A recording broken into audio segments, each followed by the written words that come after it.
Hi friends, स्वागत है DS classes PCM में आपका। आज हम बात करने वाले हैं EAN के बारे में, यानी इफेक्टिव एटॉमिक नंबर के बारे में बात करेंगे। और ये कोऑर्डिनेशन कंपाउंड का ही सेकंड टॉपिक है, पार्ट 2 में बात करने जा रहे हैं। ठीक है, ये जो वीडियो है आपका पार्ट 2 है। ठीक, इसमें हम बात करेंगे EAN रूल के बारे में, जिसे सिडविक ने 1923 में दिया था। इनके साथ एक और वैज्ञानिक थे जिन्हें लॉरी कहा जाता था, वो भी इसमें सम्मिलित थे। ठीक है, दोनों लोगों का एक जो है कंबाइंड प्रोसेस था और इन्होंने बताया था कि कोई भी धातु हो या आयन हो, ठीक है, धातु या आयन, मेटल या आयन, ओके।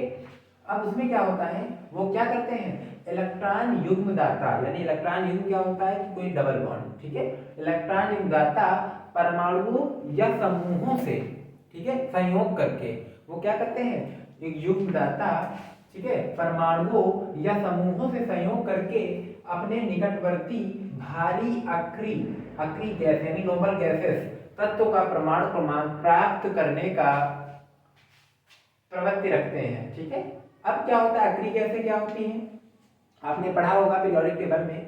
ठीक है, हीलियम, नियॉन, आर्गन, क्रिप्टॉन, जिनान, ठीक है, रेडान, तो ये सारी जो होती हैं अक्रिय गैसें होती हैं। अक्रिय गैस जिनका ऑक्टेट रूल क्लियर हो, ऑक्टेट जो है रूल फॉलो करती हो, ठीक है, और उनके जो बाहरी कोष होते हैं वो फुलफिल हों, ठीक है, तो ऐसे जो होते हैं वो अक्रिय गैस कहलाते हैं। अक्रिय गैस कौन कौन सी होती हैं, जैसे हीलियम होता है, ठीक है, नियॉन होता है, इसमें 2 होते हैं, इसमें 10 होते हैं, आर्गन होता है 18 होते हैं, ठीक है, उसके बाद क्रिप्टॉन होता है 36 होते हैं, उसके बाद जीनान होता है 54 होते हैं, ठीक है, उसके बाद रेडान होता है, इसमें होते हैं 86। ओके, ये सभी जीरो ग्रुप के एलिमेंट है और जीरो ग्रुप के एलिमेंट क्या करते हैं, सभी नोबल गैसें भी इनको कहते हैं, इनको इनर्ट गैसें भी कहते हैं, ठीक है, चाहे इनको नोबल गैसेस कह दो, ठीक है, नोबल गैसें, ठीक है, या फिर इनर्ट गैसें, ठीक है। कुल मिला के ये जो कंपाउंड होते हैं, जो मेटल, धातु, आयन और परमाणु जो होते हैं, ये एक प्रकार के क्या होते हैं, अक्रिय गैस की जो परमाणु क्रमांक होते हैं, इनको प्राप्त करने की प्रवृत्ति रखते हैं। ओके, चलो, ये इनका रूल होता है, एक फॉर्मूला होता है, जो फॉर्मूला के अकॉर्डिंग हम इनको निकालते हैं, ठीक है, इसको बोलते हैं इफेक्टिव एटॉमिक नंबर, ठीक है, नंबर। ओके, चलो, ये रूल होता है En बराबर एटॉमिक नंबर ऑफ मेटल, ठीक है, जो भी मेटल होगा यानी कॉम्प्लेक्स कंपाउंड में जो भी मेटल होगा उसका एटॉमिक नंबर लिखेंगे, उसके बाद उससे माइनस करेंगे ऑक्सीडेशन नंबर। ऑक्सीकरण संख्या आपको निकालने के लिए हमने बताया था, ऑक्सीकरण संख्या कहाँ से निकाली जाती है। ऑक्सीकरण संख्या निकालने के लिए हमारा इसमें पार्ट 1 वीडियो आप देख लेना, वहां से आपको ऑक्सीकरण संख्या निकालना आ जाएगा। अगर नहीं आता है तो आप हमें कमेंट में बताइएगा, तो हम उसको भी प्रॉब्लम को सॉल्व कर देंगे। ओके, चलो, ऑक्सीडेशन नंबर आपको निकालना आ जाएगा। अब बात करते हैं प्लस करेंगे into 2 into coordination number. Coordination number करने के लिए हमें कोऑर्डिनेट बॉन्ड देखने होते हैं कि मेटल के साथ कितने कोऑर्डिनेट बॉन्ड होते हैं, और कोऑर्डिनेट बॉन्ड देखने के लिए हमें ये देखना होता है कि जो स्क्वायर ब्रैकेट होता है, स्क्वायर ब्रैकेट में कितने जो है समूह, ग्रुप या फिर एटम उसके साथ, किसके साथ, मेटल के साथ जुड़ा हुआ है, ठीक है। तो सिर्फ हमें क्या करना है, स्क्वायर ब्रैकेट के अंदर वाला ही जो ग्रुप और मेटल आयंस होते हैं उनको देखना है, बाकी वालों को नहीं देखना है, ठीक है। तो जैसे इसका अगर देखा जाए तो इसका कुछ ऐसे होगा, ठीक है, Fe है, Fe सेंटर में होगा, ठीक है, इनका कुछ अपना शेप और स्ट्रक्चर होता है, शेप और स्ट्रक्चर पे हम बाद में बात कर लेंगे, ठीक है। तो इसमें कितने जुड़े हुए हैं, ठीक है, Cn, ओके, Cn देख लेना है, 6 है, तो 6 हम यहाँ पर Cn लिख देंगे, कुछ इस टाइप का होगा, और K4 जो होगा वो बाहर होगा, उससे कोई मतलब नहीं है हमें, ठीक है, हमें अंदर देखना है। उसमें कितने 6 हैं, तो इसका मतलब इसका कोऑर्डिनेशन नंबर कितना हो गया, 6 हो गया। इसके अंदर आपको मेटल फाइंड करना है, मेटल कौन सा होता है ये आपको पहली वीडियो में मिल जाएगा। मेटल फाइंड करने के बाद आप इसमें कितने जुड़े हुए हैं ग्रुप, यानी यहाँ पे देखो है ना, युग्मदाता परमाणुओं या समूहों, परमाणु या समूह कितने जुड़े हुए हैं, जितने जुड़े होंगे उतने ही उसके कोऑर्डिनेशन नंबर होंगे, ठीक है, ये हम पहचान कर लेंगे। ऑक्सीडेशन नंबर हम निकाल लेंगे, और ऑक्सीडेशन नंबर निकालने के लिए यहाँ पर भी आपको एग्जांपल के तौर पे हम बता देंगे, ठीक है। चलिए आइए देखते हैं सबसे पहला एग्जांपल, ठीक है, उसके बाद क्या करेंगे हम, और टोटल निकालेंगे, EAN निकाल के आ जाएगा। ओके, चलो, पहला एग्जांपल है K4 Fe Cn का होल 6। यहाँ Fe का जो होता है वो 26 होता है, ठीक है, 26 होता है एटॉमिक नंबर, ठीक है। तो सबसे पहले क्या निकालेंगे, ऑक्सीडेशन नंबर निकाल लेते हैं, K4 Fe Cn का होल 6। ऑक्सीडेशन नंबर कैसे निकाला था, Fe का निकालेंगे, x मानेंगे प्लस, यहाँ पर है प्लस, यहाँ पर प्लस 4 आ जाएगा, ओके, x आ जाएगा प्लस आ जाएगा, यहाँ पर -1 6 आ जाएगा, यानी इसको देखा जाए तो 6 से होगा तो यहाँ पर 6 आ जाएगा, ओके, ठीक है, क्लियर। इसको बराबर रखेंगे, 0 रखेंगे, ओके। तो इसमें क्या होगा, +4 है -6 है तो x -2 बराबर 0, ठीक है, x बराबर +2 ये आ जाएगा, क्लियर। यानी हमने क्या देखा, यहाँ पर दो जो हो रहा है, Fe का ऑक्सीडेशन नंबर कितना है, 2 है। चलो अब 2 हमने निकाल लिया था, अब क्या करेंगे, 2 निकाल लिया, अब हम क्या देखेंगे, कोऑर्डिनेशन नंबर कितना है। तो कोऑर्डिनेशन नंबर हमने क्या देखा, यहाँ पर 6 है, ओके, Fe से 6 बॉन्ड बन रहे हैं, तो कोऑर्डिनेशन नंबर यहाँ पर क्या है, यानी कोऑर्डिनेशन नंबर यहाँ पर है 6, क्लियर।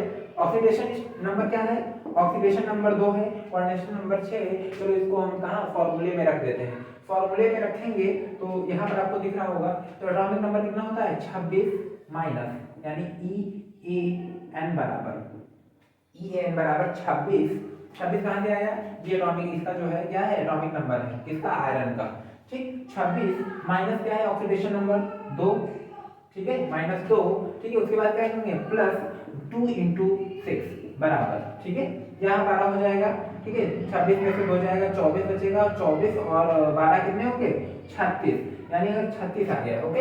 यहाँ पर हमने क्या देखा कि 36 किसका होता है, क्रिप्टॉन का होता है, यानी क्या है, ये स्टेबिलिटी के लिए, अपने जो है स्थायित्व को बढ़ाने के लिए ये ऐसे स्ट्रक्चर बनाता है कि आखिरी गैस के परमाणु क्रमांक के बराबर हो जाए, ठीक है। तो यहाँ पर हमने क्या देखा कि जो क्रिप्टॉन है ये 36 होता है, ठीक है, यहाँ कोई भी हो सकता है, जिनान भी हो सकता है, रेडान भी हो सकता है, लेकिन यहाँ पर 36 क्या है, 36 पे पहुंच जा रहा है, यानी या तो 36 पे पहुंच जाए या तो इसके नियर पहुंच जाए, मतलब आगे पीछे 1-2 नंबर हो सकता है, उसकी कोई दिक्कत नहीं, लेकिन पहुंचने की कोशिश वो करता है, ठीक है। सेकंड देख लेते हैं, फिर आप इसको सॉल्ट ट्रिक भी बताएंगे, सॉल्ट ट्रिक कैसे यूज की जाती है, ठीक है। चलो सेकंड देख लेते हैं,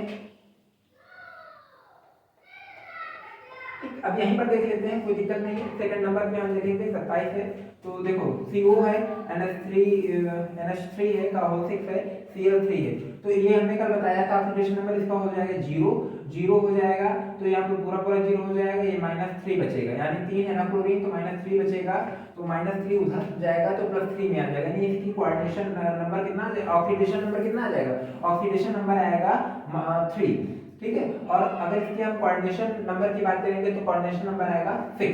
चलो इसमें बात कर लेते हैं, 27 होता है, ध्यान दो 27 होता है, 27 रखेंगे, ठीक है, 27 रखेंगे माइनस, ठीक है, ध्यान दो -3, ठीक है, ये क्या है, ऑक्सीडेशन नंबर कितना है, कोबाल्ट का 3 होता है, प्लस रखेंगे 2 × 6, ठीक है, 2 × 6, ओके। चलो 2 × 6, क्योंकि क्या, ये 2 कहाँ से आया, अब ये बात है कि 2 कहाँ से आया, तो जब कोऑर्डिनेट बॉन्ड बनाएंगे तो एक कोऑर्डिनेट बॉन्ड में कितने 2 इलेक्ट्रॉन होते हैं, ठीक है। जैसे हमने भी बताया था ना, Fe से Cn जुड़ा हुआ है, तो इनके बीच में जो ये बॉन्ड है ना, इसमें 2 इलेक्ट्रॉन होते हैं, इसीलिए इसको 2 से मल्टीप्लाई किया जाता है, यानी 6 बना रहे ना, तो 6 दूनी 12 इलेक्ट्रॉन हो जाते हैं, ठीक है। 27 में 3 जाएंगे तो यहाँ पर आएगा 24 + 12, कितना आएगा, जाएगा 36, यानी EAN, इसका जो होगा EAN, ओके, EAN जो कितना होगा 36 होगा, ठीक है, EAN नंबर ऐसे निकाला जाएगा, ठीक है। नेक्स्ट हम बात कर लेंगे इसका निकिल का, तो क्या -4 हो जाएगा, ध्यान दो -4 हो जाएगा। ऑक्सीडेशन नंबर निकालते हैं, तो ऑक्सीडेशन नंबर इसका क्या होगा, ऑक्सीडेशन नंबर इसका होगा -4, यहाँ पे +2 है, तो यहाँ पर बचेगा 2, ठीक है, -2 बचेगा, उधर जाएगा 0 के, तो 2 हो जाएगा, ठीक। उसके बाद क्या होगा, उसके बाद अगर कोऑर्डिनेशन नंबर देखेंगे तो यहाँ पर 4 आ रहा है, निकिल के साथ कितने लगे हुए हैं, सिर्फ और सिर्फ 4 लगे हुए हैं, तो यहाँ पर कोऑर्डिनेशन नंबर जो होगा वो 4 होगा, ठीक है। अब EAN निकाल लेते हैं, ठीक है, EAN निकालेंगे तो यहाँ पर जो है निकिल का कितना होता है 28 माइनस, ठीक है, माइनस कोऑर्डिनेशन, ऑक्सीडेशन नंबर कितना है 2, ठीक है, 28 - 2, कोऑर्डिनेशन नंबर कितना है, ठीक है, प्लस करेंगे 2 × 4 कर देंगे, ओके। तो यहाँ पर आ जाएगा 26 + 8 यानी आ जाएगा 34 आ गया है, 34 आ गया है, मतलब क्या है यहाँ पर क्रिप्टान के पास में पहुंच रहा है। ठीक है, अभी ये स्थायी मैंने अगर देखा जाए तो ये स्टेबिलिटी तो नहीं शो कर रहा है, स्टेबिलिटी नहीं है, लेकिन ये स्टेबिलिटी होने के लिए उसके पास तक पहुंच रहा है, 34 नंबर तक ये इसके जो प्रमाण क्रमांक है वो 34 नंबर तक पहुंच रहा है। ओके, चलिए अब नेक्स्ट बात कर लेते हैं। कॉपर का 29 होता है, ठीक है, कॉपर 29 होता है तो इसका निकालेंगे 3 है ना, यहाँ पर CN4 है, यहाँ पर +3 हो जाएगा, यहाँ पर -4 हो जाएगा। ठीक है, तो -4 में से +3 जाएगा, -1 बचेगा, यानी अगर इसका देखा जाए तो जो ऑक्सीडेशन नंबर होगा कॉपर का वो 1 होगा। ओके, उसके बाद कोऑर्डिनेशन नंबर जो देखा जाए तो कॉपर के साथ सिर्फ 4 CN जुड़े हुए हैं, तो इसका मतलब क्या है, कोऑर्डिनेशन नंबर जो इसका है 4 है, CN जो है इसका 4 है। तो चलिए इसका EAN इफेक्टिव एटॉमिक नंबर निकाल लेते हैं। ठीक है, 29, ठीक है, माइनस यहाँ पर 1 रखेंगे, ठीक है, प्लस यहाँ 2 इंटू 4 रखेंगे, तो यानी 29 में 29 में 1 जाएगा तो कितना बचेगा, 28 बचेगा, और 28 और 8 36 होता है। ओके, तो यहाँ पर जो होगा वो क्या है, स्टेबिलिटी के लिए आंसर आ गया है 36 क्या है, स्टेबिलिटी के लिए पर्याप्त है। ठीक है, चलिए अब हम बात कर लेते हैं। ठीक, इस तरह से आप EAN निकाल सकते हैं, और EAN निकालने के लिए आपको जो है ये फॉर्मूले की जरूरत पड़ सकती है। अब हम बात करते हैं ट्रिक पे, कैसे हम निकालेंगे ट्रिक।